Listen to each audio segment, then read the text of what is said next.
monde, aujourd'hui on va parler des écoles de commerce. Yes. Donc je sais qu'en ce moment c'est les concours, donc c'est cette période-là un peu relou pour tout le monde. Pour ceux qui sont en terminale, ça va être le moment de choisir ce que vous voulez faire plus tard, ou du moins par où vous voulez commencer. Et il y en a d'autres qui aimeraient bien peut-être se repositionner sur le marché du travail et donc passer par une école de commerce. C'est un sujet hyper dense, je vais aborder plein de questions, mais il est très probable que j'oublie certains points, ou peut-être que je ne réponde pas à toutes vos questions. Vous mettez tout en commentaire et je répondrai à chacun d'entre eux. Mais bref, suivez-moi, envoyez-moi un message et je répondrai à tout. C'est parti! Petit disclaimer avant de commencer, il faut savoir que je ne vais parler que de mon expérience. Donc moi je suis allée au BBA EDEC, donc ça va être surtout autour de ça, mais c'est vrai qu'il y a certaines choses comme les prix, les concours et les trucs comme ça, les filières, ça revient assez généralement dans toutes les écoles, donc ne quittez pas cette vidéo. Oui, les écoles de commerce c'est cher, c'est juste cher. En moyenne, une école de commerce ça coûte 10 000 € par an. Quand tu fais 4 ans, 40 000 €, sans compter le loyer, les loisirs, les bars, enfin bref, tout ce que tu veux, ça commence à devenir cher. Donc là, le prêt, jusqu'ici là. Si t'as de la chance, t'as des parents qui veulent bien payer pour tes études, super. Mais si par exemple, comme moi, tu es en prêt, attention, il faut que ce soit quand même un bon investissement. Il faut que derrière, quand tu auras fini tes études, tu saches quoi faire et que tu te lances sur le marché du travail et que tu donnes les moyens de rembourser ce prêt. Attention, c'est pas une décision à prendre à la légère. Donc moi j'ai choisi le BBA EDEC, alors tout simplement parce que moi aussi quand j'étais à votre place, j'avais honnêtement aucune idée de ce que je voulais faire. Je savais que je voulais faire de l'art, ou que je voulais écrire un livre, ou je sais pas trop quoi, bref. Catastrophe. Heureusement que j'avais une copine qui savait elle ce qu'elle voulait faire, qui avait déjà fait des salons de l'étudiant. Moi j'en ai fait un, honnêtement j'ai détesté. Les gens qui viennent avec leurs flyers, qui te racontent n'importe quoi, tu sais pas si c'est bien, si c'est vrai, si c'est faux. Enfin bref, l'angoisse. Donc j'ai décidé, ok bon bah t'as envie de rester avec ta pote, et surtout c'était une école de commerce qui était pas sur Paris. Donc, je me suis dit c'est l'occasion absolument pour quitter le foyer familial et commencer ma propre vie. Donc j'ai suivi, j'ai passé le concours PASS. Les concours ensuite, donc ça aussi c'est un peu cher mais beaucoup moins, je crois que ça doit être autour des 200 €, un truc comme ça, donc c'est vraiment ça n'a rien à voir avec le prix de l'année, mais quand même ça pique parce que si tu le foires, bah tu repayes pour le recommencer. Donc les concours en général sont faits en deux parties, donc la partie écrite où tu vas avoir des matières comme les maths, la logique, les langues, et ensuite à côté tu vas avoir les entretiens. Donc les entretiens, on va te poser une question sur un cas d'actualité. Moi par exemple j'ai eu l'ubérisation. Donc je vais devoir créer une problématique et en parler, développer mon plan devant un jury.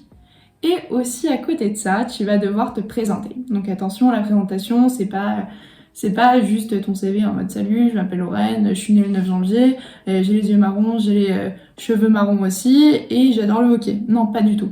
Donc là, ça va être vraiment ton CV, sauf que ça va être fluide en fait. Tu vas te présenter comme si tu avais une conversation avec quelqu'un. Tu vas expliquer aussi tes hobbies, d'où tu viens, et aussi ce à quoi tu aspires.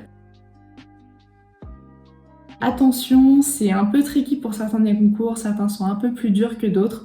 Donc ce que je vous recommande et ce que moi j'ai fait, c'est de faire une prépa. Les prépas, encore une fois, c'est un investissement, bien sûr. Donc moi c'était une prépa de 1 semaine, donc c'est comme si tu allais en cours et tu prépares ton concours. Donc tous les jours de 8h à je ne sais quelle heure, tu vas préparer ça, c'est vraiment super cool. Moi j'ai énormément aimé, par exemple la logique. Moi qui aime pas les maths, je me suis dit logique, oh là là, ça va être horrible. Et pourtant, c'était vraiment super cool. Un peu cher évidemment, mais quand même, c'est grâce à ça, je pense, que que j'ai eu mon concours et que je l'ai réussi. Toutes les écoles de commerce ont à peu près les mêmes spécialisations, mais évidemment ça peut un peu dépendre. Au BBA EDEC, généralement les 2 premières années, elles sont pas spécialisées, tandis que la 3e et la 4e le sont. Tu peux changer évidemment si ta 3e année ça te plaît pas, tu peux changer en 4e année. Donc moi c'est ce que j'ai fait. La 3e année j'ai faite à Lille, tandis que la 4e année je l'ai faite à Nice. Je me suis dit soleil, plage, franchement il y en a un peu marre de Lille et du temps un peu merdique, donc go. Moi, ce que j'ai pris en particulier, c'était 3e année, j'ai pris IBT, donc c'est International Business Track. Voilà, spécialisé marketing. Honnêtement, j'ai pas appris énormément de cette filière. C'est vrai que voilà quoi. La 4e année, donc j'ai pris e-commerce et digital business. Ouais, donc ça c'était à Nice et c'était, je crois, 50% en anglais, 60%. Et c'était vraiment pas mal. Par contre, 4e année, ouf, ça tu cravaches, hein, ça. Surtout à Nice, je vais pas vous mentir. Maintenant, je vais vous parler un peu, je pense qu'il est temps, de la différence entre les campus de Lille et Nice. Parce que c'est vrai que souvent, ça fait débat. Donc maintenant, on va parler un peu des différences Lille et Nice, mais pas tant cours, cursus, tout ça, parce que c'est pas forcément différent. C'est vrai que parfois, il y a une ville qui a le travail un peu avant ou les cours un peu avant, mais c'est vrai que ça dépend énormément.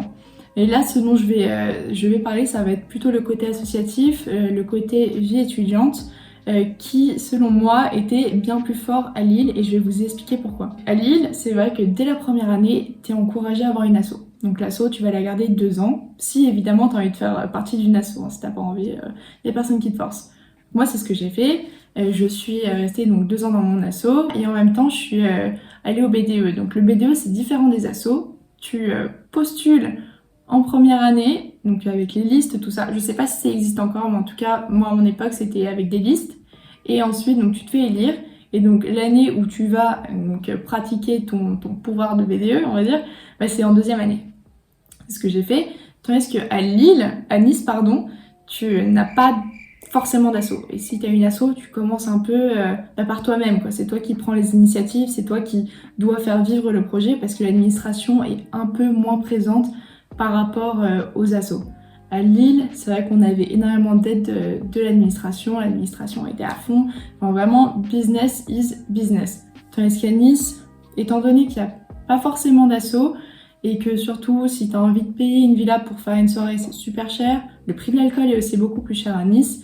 C'est vrai que les gens avaient tendance à plus se concentrer sur le travail, on va dire. Donc c'est peut-être pas un peu moins fun parce qu'il y a évidemment le soleil et la plage et ça c'était incroyable. Mais c'est vrai que quand t'arrives, t'es là, ouf, ok, on est là pour travailler. Donc j'espère que cette vidéo vous sera utile. Si vous avez quelconque question, n'hésitez surtout pas à la mettre dans les commentaires et de me suivre sur tous mes comptes. Et d'ici là, bonne chance pour vos concours. Gros bisous!